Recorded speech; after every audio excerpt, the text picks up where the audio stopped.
Hello students, कैसे हैं आप लोग। आशा करते हैं कि आप लोग अच्छे होंगे। Welcome to my YouTube channel Shiksha Board. आज का यह जो क्लास है बेहद ही इंटरेस्टिंग और बेहद ही यूजफुल है आप लोगों के लिए, क्योंकि आज मैं आप लोगों को वह ट्रिक बतलाऊंगा जिसके द्वारा आप मात्र 2 महीने में तैयारी करके हिंदी में 95+ मार्क्स ला सकते हैं। इसी से संबंधित पिछला वीडियो भी हमने रिकॉर्ड किया था कि संस्कृत में किस तरह पढ़ा जाए कि मात्र 2 महीने में ही हम इतनी भरपूर तैयारी कर लें। वह कौन सा टेक्निक अपनाया जाए जिसके द्वारा हमें 95+ मार्क्स आ जाए।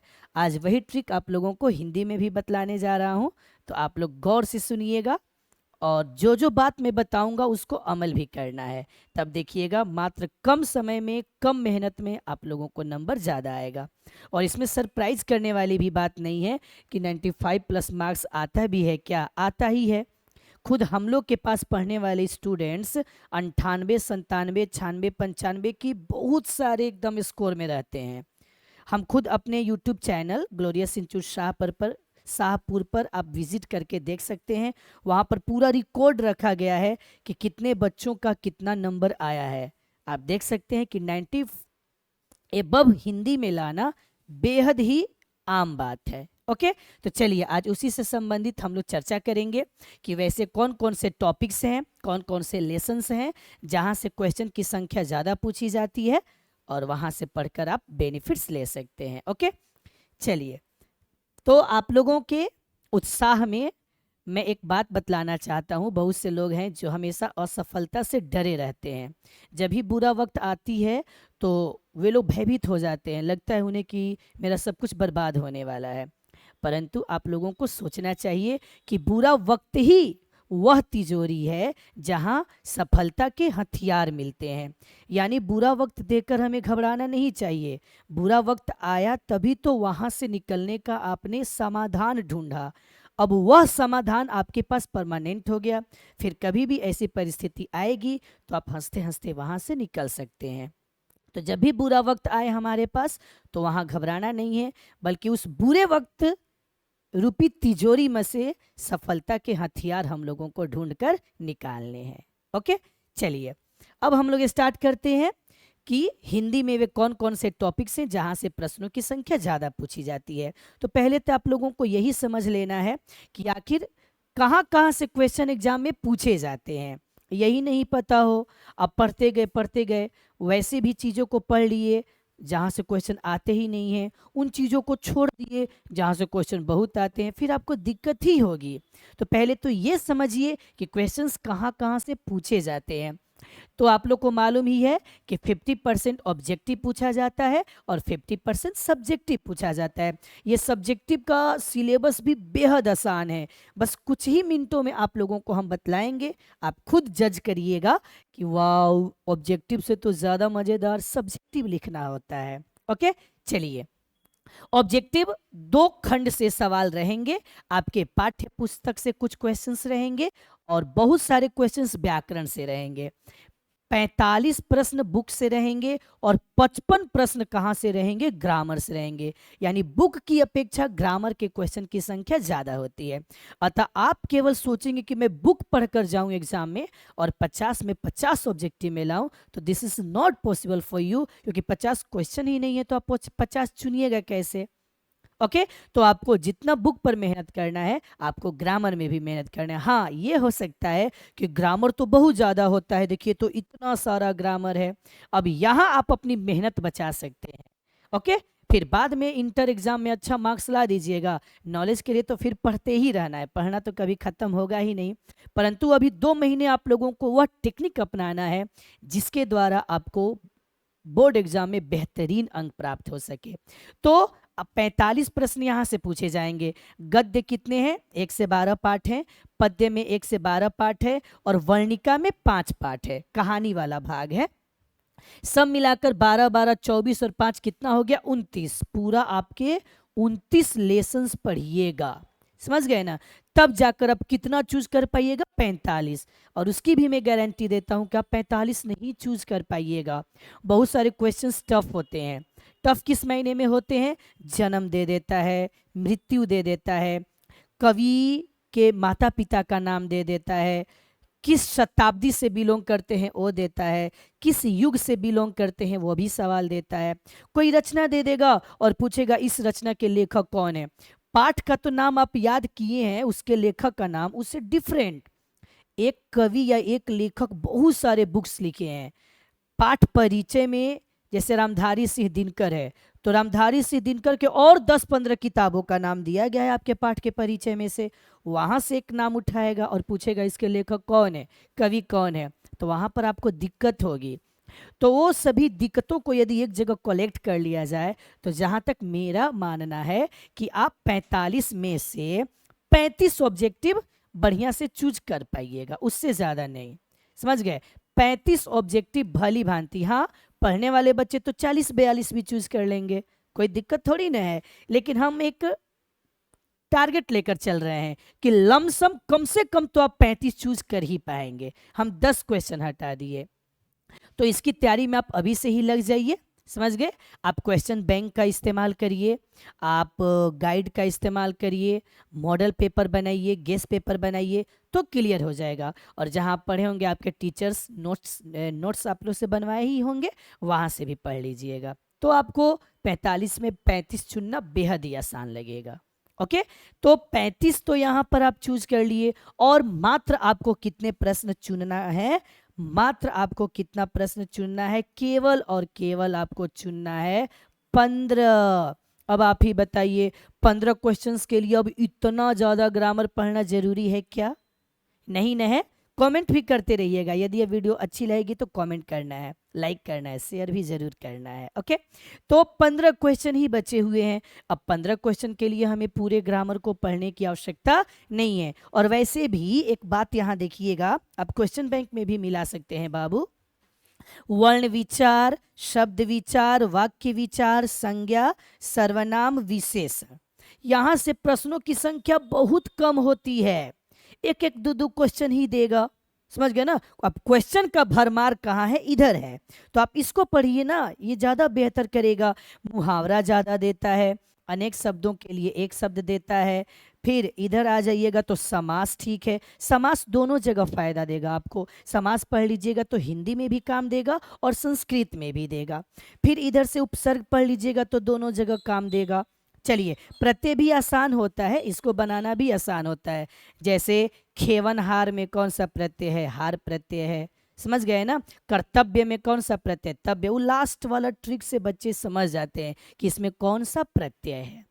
समझे ना? समझौता में कौन सा प्रत्यय है? औता प्रत्यय है। सुहावन में कौन सा प्रत्यय है? आवन प्रत्यय है। सजावट में कौन सा प्रत्यय है? आवट प्रत्यय है। तो ये भी आसान होता है। अब लिंग निर्णय मत पढ़िएगा, बहुत टफ होता है। समझ गए? लिंग निर्णय पढ़ना बहुत टफ होता है। अब कितना भी पढ़ कर गए हो तो वहां पर कंफ्यूज हो जाओगे कि पुल्लिंग पढ़े हैं कि स्त्रीलिंग पढ़े हैं, गड़बड़ ही है। ओके, अब इधर से आप लोगों को क्रिया, क्रिया विशेषण, ये सब उतना आप लोगों को पढ़ने की आवश्यकता नहीं है। तो हम जो गुलाबी कलर से टिक लगा रहे हैं ना बच्चों, उसी को ज्यादा पढ़िएगा। समास, उपसर्ग, प्रत्यय, मुहावरे, अनेक शब्दों के लिए एक शब्द, और इधर से संधि पढ़ लीजिएगा, कारक पढ़ लीजिएगा। अब ये संधि कारक क्यों आपको पढ़ने के लिए प्रेस दे रहे हैं? क्योंकि कारक दोनों जगह काम करेगा हिंदी संस्कृत में, संधि दोनों जगह काम करेगा हिंदी संस्कृत में, समास दोनों जगह काम करेगा हिंदी संस्कृत में, और उपसर्ग भी दोनों जगह काम करेगा। तो देखिए, एक पंथ दो काज हो गया। एक जगह आप मेहनत किए और दोनों जगह आपको फायदा दे दिया। ओके, तो मात्र 15 नंबर ही तो आपको चूज करने हैं। तो इसके लिए आप जो जो गुलाबी कलर का टिक लगाया हुआ है, ये प्रवाची भी ठीक ठाक होता है, विलोम भी ठीक ठाक होता है, इतना आप पढ़ लेते हैं तो आपको तनिक भी प्रॉब्लम नहीं होगा। बाकी ये सब आप नहीं भी पढ़े तो भी कोई दिक्कत नहीं है। ओके, तो आशा करते हैं कि ऑब्जेक्टिव का सिलेबस अब तक आप समझ गए होंगे, क्या पढ़ें क्या ना पढ़ें। ओके, पढ़ना तो सब कुछ है, लेकिन अगर आप ट्रिक लगाकर आप काम करना चाहते हैं तो उनके लिए है। क्योंकि हमको 100 में 99 ऑब्जेक्टिव आता है, तो क्या हमको 99 नंबर प्राप्त हो सकता है? संभव ही नहीं है।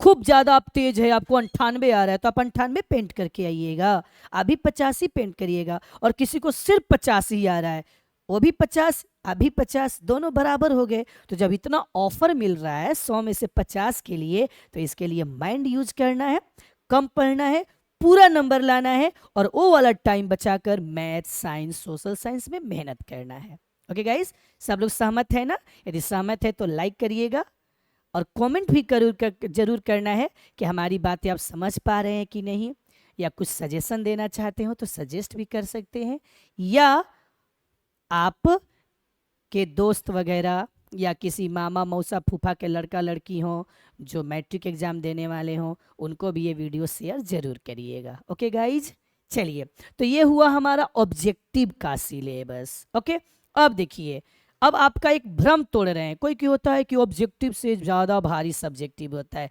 बिल्कुल नहीं, बहुत ज़्यादा आसान होता है सब्जेक्टिव। कैसे होता है, आइए उस पर विचार करते हैं। तो देखिए, ऑब्जेक्टिव के लिए इतना पढ़िएगा तो आप 50 में 50 चुनिएगा। अगर मान लीजिए बोर्ड एग्जाम के द्वारा 50 क्वेश्चन ही दिया जाता, वही 50 को बनाना रहता, तो सोचिए तो कितना आप पढ़ कर जाते, कितना आपको मेहनत लगने वाला था। लेकिन 100 में से 50 है, इसलिए ऑब्जेक्टिव का पेपर भी आसान है। अब आइए सब्जेक्टिव पर विचार करते हैं। चलिए, सब्जेक्टिव में पहले ये समझिए कहाँ कहाँ से प्रश्न पूछे जाते हैं। तो गद्यांश 2 रहेगा, किसी एक का जवाब देना है। 2-2 नंबर का 5 प्रश्न रहेगा, 10 अंक। फिर एक गद्यांश रहेगा, 2-2 नंबर का 5 प्रश्न, 10 अंक। और ये इजी क्यों होता है? क्योंकि उसका आंसर ऊपर ही दिया है, आपको इधर उधर भटकने की जरूरत नहीं है और न घर से पहले से तैयारी करके जाने की जरूरत है। ऑलरेडी क्वेश्चन पेपर सामने आया, ऊपर जो 8-10 लाइन दिया है उसको पढ़िए और नीचे जो 5 प्रश्न है उसका जवाब ऊपर से ढूंढ कर लिखिए। ये 20 नंबर तो हमको लगता है कि बोर्ड एग्जाम का 98% बच्चा ला सकता है, यदि वो पढ़ने लिखने वाला हो तो। क्या है, ऊपर सब जवाब लिखना है। आगे निबंध, निबंध 5 देगा, 5 में से कोई एक आपको यूज करना है, 10 नंबर का। पत्र लेखन 2 देगा, दोनों में से कोई एक आपको यूज करना है, 5 नंबर का। यहाँ पत्र लेखन के साथ साथ संवाद भी देता है, एक संवाद देता है और एक पत्र लेखन देता है, आपको किसी एक को चूज करना है। समझ गए? चलिए, फिर लघु उत्तरीय प्रश्न 2-2 नंबर वाला 5 यूज करना है, 10 दिया रहता है, 10 नंबर का। और दीर्घ उत्तरीय प्रश्न 2 देगा, एक आपको बनाना है 5 नंबर का। तो ये है कि प्रश्न कहाँ कहाँ से पूछे जाएंगे। इसके अतिरिक्त एक भी क्वेश्चन आपके पेपर में नहीं रहेगा। आप कभी भी पिछले हुए एग्जामिनेशंस में से मिला सकते हैं कि हम जो कह रहे हैं वो सही है कि नहीं। ओके, चलिए, अब आते हैं, हम आप लोगों को क्वेश्चन पेपर दिखाकर समझाते हैं कि मेरे द्वारा कही गई बातें बिल्कुल परफेक्ट है। ओके, चलिए देखिए, यहाँ पर क्वेश्चन पेपर आप लोगों को खुद पता चलेगा। खंड ब, यहाँ देख रहे हैं कैसा प्रश्न है, विषय निष्ठ है, यानी ये सब्जेक्टिव पेपर स्टार्ट हो गया। चलिए, तो यहाँ पर क्या है, निम्नलिखित गद्यांशों में से किसी एक गद्यांश को पढ़कर, ये नहीं कि आपको क ख दोनों आ रहा है, खूब उतावले हैं कि बाप रे हिंदी के तो मस्त पेपर आइल बा, हमारा तो सब आवता। सब आने से क्या मतलब है, सब बनाना थोड़ी ना है आपको। आपको क और ख दोनों में से कोई एक चूज करना है। अगर इसको आप समझते हैं तो आपको बोर्ड एग्जाम देने में भी आसानी रहेगी। इसलिए इस वीडियो को अंत तक देखना है। ओके, लाइक भी करना है। तो चलिए, यहां पर कितने क्वेश्चंस दे दिए गए, 5 क्वेश्चंस। इन 5 का जवाब ऊपर है, आप ढूंढ कर लिख लीजिए। या तो ये बनाइए, नहीं तो ख बनाइए, दोनों में से कोई एक। और कितना नंबर आप प्राप्त कर लिए, 10 नंबर प्राप्त कर लिए। ओके, चलिए, फिर एक और 10 नंबर का सवाल है। ये भी वही है, गद्यांशों में से किसी एक गद्यांश को पढ़कर। इसमें भी क है और ख है, दोनों में से किसी एक को बनाना है। इसमें भी प्रश्नों की संख्या कुल कितनी है, 5 है। 5 दूनी 10 नंबर। ओके, तो 10-10-20 नंबर तो आप चुटकियों में प्राप्त कर सकते हैं। और खुशी की बात क्या है कि आपको इसके लिए पहले से पढ़ने की भी आवश्यकता नहीं रहती है। और सभी चीज़ों का तो हमें पहले से पढ़ना है, रिवीजन करना है, याद करना है, परेशान होना है। इसके लिए ना तो परेशानी है, ना याद करने का झंझट है। डायरेक्ट पेपर देखिए, जवाब दीजिए। तो 30-50 में 20 नंबर तो आप चुटकियों में ले लिए, और कितने बचे, 30 नंबर बचे हुए हैं। ओके, चलिए, वो 30 नंबर के लिए पढ़कर जाना पड़ता है। उसके लिए क्या है, देखिए यहाँ पर निबंध आ गया। निबंध 250 से 300 शब्दों में लिखना रहता है, और वो भी पॉइंट वाइज। आपका एक पॉइंट होना चाहिए। मान लीजिए कि आपको किसी पर लिखना है, जैसे मेरा विद्यालय पर आपको लिखना है, तो पहले एक माइंड मेकअप करिए कि मैं अपने विद्यालय के बारे में क्या क्या लिखने जा रहा हूं। तो पहले आप एक माइंड मेकअप में 5 या 6 पॉइंट चूज करिए कि पहले मैं भूमिका लिखूंगा, फिर उसके बारे में बताऊंगा, गुण लिखूंगा, दोष लिखूंगा, निष्कर्ष लिखूंगा। समझ गए ना? सब कुछ माइंड मेकअप करिए, तब लिखने बैठिए, तब जाकर आप 250-300 शब्द में लिख सकते हैं। ओके, तो पॉइंट देना जरूरी है। आप जहां से भी निबंध याद करिएगा वहां से पॉइंट वाइज ही याद करिएगा। दिक्कत होगी आप अपने टीचर से कांटेक्ट करिए, सलाह लीजिए, वो बढ़िया से आपको बतला देंगे। ओके, चलिए, तो निबंध हो गया 10 नंबर का। 30 नंबर का काम हो गया। अब यहाँ पर एक पत्र देता है और एक देता है संवाद। संवाद मतलब होता है बातचीत। बहुत सारे लोगों को यही नहीं पता चलता है what is the meaning of संवाद, यानी कन्वर्सेशन, दो लोगों के बीच बातचीत। जैसे कि यही है वृक्षारोपण के बारे में, तो रमेश और सुरेश दो दोस्त हो गए। अब रमेश और सुरेश दोनों जन का नाम रखकर, रमेश और सुरेश नाम रखकर आप बातें कर सकते हैं, एकदम कैजुअल टॉक, जैसे कि हम एक दूसरे से मिलने पर बातें करते हैं, वैसे ही बातें स्टार्ट करनी है और वृक्षारोपण के बारे में बातें करना, वो संवाद है। तो गाइड मॉडल पेपर में तो ये भी भरमार है, बहुत सारा दिया रहता है, 2-4 को पढ़ लीजिएगा, वहां से आपको आइडियाज मिल जाएंगे। और नहीं तो आप लेटर लिखिए, ये तो आप लोगों को पहला क्लास से ही सिखाया गया होगा कि कैसे पत्र लिखते हैं। आप लिखिए, वहां से 5 नंबर कलेक्ट करिए। ओके, चलिए आगे बढ़ते हैं हम लोग। अब देखिए ये मेन चीज आया। बच्चे परेशान रहते कि भैया 24 गो पाठ बा, 24 का 29 गो पाठ बाटे, 29 गो पाठ में सब मिला के 300-400 क्वेश्चन बा, कैसे याद कल जाए? तो आइए मैं उसके लिए भी आपको एक फैंटास्टिक ट्रिक दे देता हूँ, एकदम झट से आपको याद हो जाएगा। पहले आप देखिए कहाँ कहाँ से क्वेश्चंस पूछे गए हैं, तो मैं यहाँ लिख कर आप लोगों को बता देता हूँ कहाँ कहाँ से क्वेश्चन है। श्रम विभाजन, ये गद्य से क्वेश्चन उठाया है। सेन साहब, ये भी गद्य से क्वेश्चन उठाया है। मैक्स मूलर, ये भी गद्य का प्रश्न है। और नागरी को देवनागरी लिपि, ये भी गद्य का क्वेश्चन है। अब गुरु की कृपा से, ये पद्य का क्वेश्चन है। कवि ने माली मालिन किसे कहा है, पद्य का क्वेश्चन है। कवि प्रेम मार को घनानंद है, पद्य भाग से। बद्री नारायण चौधरी जो स्वदेशी लिखे हैं ना, पद्य भाग से। चलिए, तो 4 देगा गद्य से क्वेश्चन और 4 देगा पद्य से क्वेश्चन। और बड़े डॉक्टर ने, तो ये है वर्णिका का क्वेश्चन, जो पतली वाली बुक आपके पास है, वर्णिका का। और ये भी कहाँ से क्वेश्चन लिया गया है, वर्णिका से। अब आपके माइंड में कुछ न कुछ तो ट्रिक आ ही रहा होगा कि कैसे हम तैयारी करिए। आप देखिए कुल मिलाकर कितना है, 10। आपको कितना सिलेक्ट करना है, केवल 5। कितना लिखना है बच्चों, केवल 5 लिखना है। तो हम क्यों इतना ज्यादा पढ़ने जाएं, हम कोई एक खंड को ज्यादा मजबूत कर लें, या तो गद्य ही ढंग से पढ़ लें या तो पद्य ही ढंग से पढ़ लें। और यदि आप पूरे क्वेश्चंस का कंपैरिजन करिएगा तो आपको गद्य भाग से ज्यादा पद्य भाग आसान लगेगा। ओके, या सभी लड़कों की अलग अलग मेंटालिटी होती है, किसी को पद्य से ज्यादा गद्य भी आसान लग सकता है, तो कोई बात नहीं है, जो आपको आसान लगे, परंतु एक खंड आपको पढ़ना है।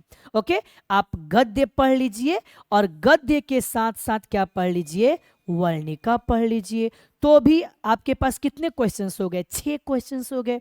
और उसमें से आपको कितने चूज करने हैं, 5 चूज करने हैं, तो भी आपका बल्ले बल्ले है। ओके, मान लीजिए कोई स्टूडेंट कहा कि ना हमरा गद्य भारी लागता, हम ही ना पढ़म, तो ठीक बा बबुआ, काहे टेंशन ले ले बाड़ा, तू पद्य पढ़ ल, अब पद्य के साथ साथ वर्णिका पढ़ ल। तभी तारा पास कितना क्वेश्चन हो गई, 6 गो क्वेश्चन। और तारा कितना चूज करे के बाटे, 5 गो। इसलिए हम लोगों को अपना माइंड यूज करना है कि कैसे हम टेक्निक के साथ पढ़े कि हमें ज्यादा नंबर प्राप्त हो। ओके, अब आशा करते हैं कि ये भी आप लोगों को भारी नहीं लगेगा। समझ गए ना? इसी हिसाब से आप लोगों को पढ़ना है, बिल्कुल जैसा हमने बताया है। या तो गद्य प्लस वर्णिका चूज करिए या तो पद्य प्लस वर्णिका चूज करिए। 6 क्वेश्चंस आपके पास है, उसमें से 5 क्वेश्चन का जवाब लिखिए, एकदम मस्ती में रहिए। और लास्ट हम चलते हैं दीर्घ उत्तरीय प्रश्न में। तो ये बाबू कितना देता है, 2। और 2 में तो ये देखिए, एक देता है गद्य से और एक किससे देता है, पद्य से। तो इसमें भी बेनिफिट्स कर दिया। हमको दोनों खंडों के व्याख्यात्मक प्रश्नों को पढ़कर ज्यादा बोझ लेने की जरूरत नहीं है। यहां भी हम किसी एक खंड को पढ़ेंगे, जैसे कि हम पद्य को ही पढ़ लिए। पद्य में 12 पद्य हैं, 12 पद्य में कुल मिलाकर 12-14 को सवाल ही होगा, व्याख्यात्मक सवाल। आप उसको पढ़ लीजिए, उसी में से लड़ जाएगा, आपका काम हो जाएगा। समझ गए? तो पद्य भाग से यहाँ से आप ये 5 नंबर वाला चूज कर लिए। तो इस प्रकार आप देख लिए कि हम यदि अपना माइंड यूज करते हैं तो कितनी आसानी तरीके से हम पूरे क्वेश्चंस को हल कर सकते हैं और हिंदी में भी 95 एबव ला सकते हैं। ओके, आशा करते हैं कि आप लोगों को यह वीडियो अच्छी लगी होगी। Thanks for watching this video. आप ज़्यादा से ज़्यादा इस सेशन को शेयर करिएगा ताकि इस चीज़ से सब लोग लाभान्वित हो। ओके, कमेंट भी करिएगा, लाइक भी करिएगा और इसी तरह अपना सपोर्ट बनाए रखिएगा। Once again thanks for watching this video. मिलते हैं हम लोग नेक्स्ट सेशन में। उस सेशन में आप लोगों को हम सिखाएंगे how to write an application and a letter. हम एक लेटर कैसे लिखे, एप्लीकेशन कैसे लिखे, जो कि इंग्लिश के पेपर का सबसे मशहूर टॉपिक है। तो उसका मेरे पास एक फॉर्मेट है, ट्रिक है, वो मैं आप लोगों को बताऊंगा। तो इंतज़ार करिए तब तक उस वीडियो का। बाकी इस वीडियो को देखिए, समझिए, लोगों तक शेयर करिए। Thank you. राधे राधे।